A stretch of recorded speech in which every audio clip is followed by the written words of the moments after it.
In this video, I'll show you how to cancel Disney Plus subscription on Roku. Step 1. Using Roku device. Press home on your Roku remote, highlight the Disney Plus app but do not open it. Press the start button to open the options menu, then select manage subscription, select cancel subscription or turn off auto renew and confirm.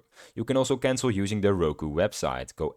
Open any browser and visit my.roku.com, then sign in with your Roku account, go to manage your subscriptions, then locate the Disney Plus subscription from your list and select cancel subscription or disable auto renewal, then confirm cancellation.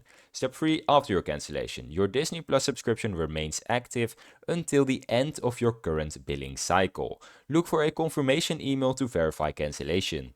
Step 4. If not billed by Roku. If you subscribe directly on Disney Plus or via another service, for example Apple, Google or Amazon, you will need to cancel through that provider instead of through Roku. Now I have some tips and notes for you. Deleting the Disney Plus app from Roku does not cancel billing. Cancel at least 24 hours before billing date to avoid charges for the next cycle.